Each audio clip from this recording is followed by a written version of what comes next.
Hello' everyone, মই পৰি আপোনালোক সকলোকে মোৰ চেনেলটোলৈ স্বাগতম জনাইছোঁ। আৰু আজি লৈ আহিছোঁ দুটা ৰেচিপি। এটা হৈছে লোকেল চিকেন আৰু পোলাও ৰেচিপি। আমাৰ এনিভাৰ্চাৰীৰ দিনাখন কেনেদৰে বনাইছিলোঁ মই তাকেই অলপ আপোনালোকক দেখুৱাম। এয়া লোকেল চিকেনটো একদম চিম্পুল কৰি বনাইছিলোঁ। জাষ্ট তেলত পিঁয়াজ দি পেলাই আদা নহৰু পিঁয়াজ অলপ পেষ্ট বনাই তাত অলপ হালধি আৰু জিৰা পাউডাৰ দি এনেদৰে মছলাখিনি ভাজি লৈছোঁ। বেছি মছলা দিয়া নাই কাৰণ মোৰ অলপ পেটৰ প্ৰব্লেম হৈ আছিলে, সেইকাৰণে একদম চিম্পুল কৰিয়ে বনাইছিলোঁ।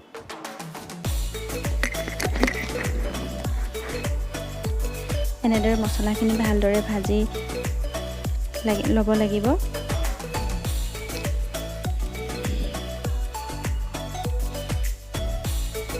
যেতিয়া মছলাখিনি ভালদৰে ভজা হৈ যাব তেতিয়া ইয়াত মই মাংসখিনি দি দিম। এইখিনি লোকেল মুৰ্গীৰ মাংস হয় আৰু এইখিনি মই ভালদৰে ভাজি ল'ম তেলত। ভালদৰে পানীটো যেতিয়ালৈকে মাংসৰ পৰা পানী ওলাই যেতিয়ালৈকে শুকাই নাযায় তেতিয়ালৈকে অলপ সময় ভাজি ল'ম আৰু তাৰপিছতহে পানী ব্যৱহাৰ কৰিম। নিমখ অলপ দিছোঁ। এতিয়া এনেদৰে 15-20 মিনিটমান সময় ভাজি ল'ম। এনেদৰে মই ইয়াত একো পাউডাৰ মছলা একোৱেই দিয়া নাই, কেৱল জিৰা পাউডাৰ অলপ দিছোঁ আৰু হালধি দিছোঁ। হালধিটো কালাৰৰ কাৰণে, ৰং কৰা জলকীয়া গুড়ি, গৰম মছলা এইবোৰ মই একোৱেই দিয়া নাই যিহেতু মোৰ পেটৰ অলপ প্ৰব্লেম হৈ আছিলে।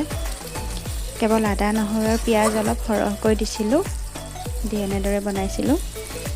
এইটো ভিডিঅ'টো মই এনিভাৰ্চাৰীৰ দিনাখনেই কৰিছিলোঁ, কিন্তু মই ভিডিঅ'টো দিয়া দেৰি হ'ল। এয়া হৈ গ'ল। মাংসখিনি একেবাৰে সেৰেকাৰ নিচিনা হৈছে, কিন্তু উপায় নাই। তাৰপাছত এতিয়া মই বনাম পোলাও। এয়া পোলাওৰ কাৰণে ৰিফাইন তেল দিছোঁ আৰু ৰিফাইনত এনেদৰে নহৰু 4 ফুটামান দি দিছোঁ। নহৰু দিলে পোলাও খালে কিছুমান মানুহৰ যে গেছৰ প্ৰব্লেম হয় সেইটো নহয়, সেইকাৰণে নহৰু দিব লাগে। তেজপাত আৰু ইলাচি দিছোঁ, লং ইলাচি, দালচেনি আৰু ইয়াত পিঁয়াজ অলপ দি দিছোঁ। এতিয়া মই পিঁয়াজখিনি ভালদৰে ৰঙচুৱা হোৱালৈকে ভাজি ল'ম। মই পোলাও ৰেচিপি এটা ভালদৰে পিছত আপোনালোকৰ লগত শ্বেয়াৰ কৰিম। এইটো মই একেবাৰে চিম্পুল কৰি বনাইছোঁ। আৰু পোলাও বনালে সাধাৰণতে মটৰ, গাজৰ, বিনছ এইবোৰ দিয়া হয়, কাজু কিচমিচ এইবোৰ দিয়া হয়, কিন্তু মই একেবাৰেই চিম্পুল কৰি বনাইছোঁ, একোৱেই দিয়া নাই। পিঁয়াজখিনি ভাল এনেকুৱা গল্ডেন ব্ৰাউন কালাৰ হোৱাৰ পিছত মই জহা চাউল লৈছোঁ আৰু এতিয়া জহা চাউলখিনি ইয়াত দি দিছোঁ। চাউলখিনি মই 10 মিনিটমান সময় ভিজাই ৰাখিছিলোঁ আৰু 10 মিনিটমান সময় পানীটো টুকিবলৈ দিছিলোঁ। এতিয়া এনেদৰে অলপ সময় ফ্ৰাই কৰি ল'ম। ফ্ৰাই নহয় মানে অলপ ভাজি ল'ম। আৰু যদি আপোনালোকে ৰঙা পোলাওটো খাব নিবিচাৰে তেনেহ'লে পিঁয়াজখিনি বেছি ভাজিব নালাগে। আমাৰ ঘৰৰ মানুহে ৰঙা পোলাওটো ভাল পায় কাৰণে মই ৰঙা পোলাওটোকেই বনাইছোঁ। ৰঙা মানে গল্ডেন ব্ৰাউন কালাৰ যিটো, সেইটো আৰু। এনেদৰে অলপ সময় ভাজি ল'ব লাগিব। ভালদৰে চাউলখিনি ভাজি ল'লেহে মানে পোলাওটো খাবলৈ টেষ্ট হয়। মই ভালদৰে ভাজি লৈছোঁ সেইবাবে। এয়া এনেকুৱা অলপ কালাৰটো এনেকুৱা হৈছে। এতিয়া মই ইয়াত অলপ আদা পানী দিম। এইখিনি আদা পানীখিনি ইয়াত দি দিছোঁ। আদা পানীটো দিব লাগে পোলাও বনালে, তেতিয়া গোন্ধটো ভাল হয়।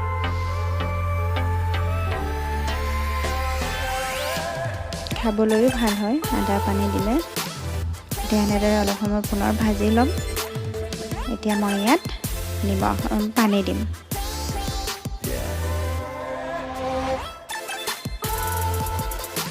পানী মই 2.5 গিলাচ চাউল লৈছিলোঁ, সেইবাবে মই পানী দিছোঁ 3 গিলাচ। ঠিক তেনেদৰে আপোনালোকে পানীটো আন্দাজ অনুযায়ী দিব। যদি 3 গিলাচ চাউল লয় তেনেহ'লে 3.5 গিলাচ, আধা গিলাচ পানী মুঠতে বেছি দিব লাগে। 1 গিলাচ চাউল ল'লে 1.5 গিলাচ পানী দিব লাগে। তেনেকৈ এয়া হৈ গ'ল। নিমখ মই সোৱাদ অনুযায়ী দিছোঁ। এতিয়া ঢাকনিখন মাৰি 3টা হুইচেল অহালৈকে মই ৰাখি দিম। আৰু ইয়াত ধনিয়া, জলফাই, নহৰু আৰু জলকীয়া মই অলপ চাটনি বনাই ল'ম। এইখিনি ভালদৰে মই গ্ৰাইণ্ডাৰত মাৰি ল'ম। হৈ গ'ল আমাৰ। সেয়াই আছিলে আমাৰ এনিভাৰ্চাৰী দিনাখন, আৰু বেলেগ একো নাই। লোকেল চিকেন, পাপৰ, পোলাও আৰু জলফাই ধনিয়া চাটনি, নেমু, পিঁয়াজ, জলকীয়া সেইখিনিয়ে আৰু বেলেগ একো নাই। একেবাৰে চিম্পুলকৈ সেইদিনাখন খাইছিলোঁ। আৰু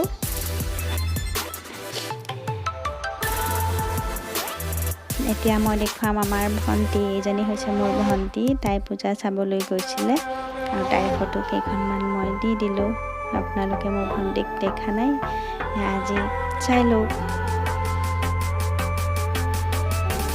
তাই ক্ষেত্ৰী কামাখ্যা মন্দিৰলৈ গৈছিলে আৰু যাওঁতে কেইখনমান ফটো তুলিছিলে, মোক দিছিলে। তাই ফটোকেইখন মই আপোনালোকৰ লগত শ্বেয়াৰ কৰিলোঁ। ভিডিঅ' কৰা নাই, সেইবাবে মই দিয়া নাই। আৰু মই যোৱা বছৰ পূজা চাবলৈ যাওঁতে কেইখনমান ফটো তুলিছিলোঁ। এয়া যোৱা বছৰৰে হয়। এইবাৰ আমাৰ নগাঁৱত একেবাৰেই পূজা নাই, ভালদৰে একো ডেক'ৰেশ্যন নাই কৰা। যদি ভিডিঅ'টো ভাল লাগিলে লাইক কৰিব, শ্বেয়াৰ কৰিব, লগতে মোৰ চেনেলটো ছাবস্ক্ৰাইব কৰিব। থেংক ইউ ফৰ ৱাচিং।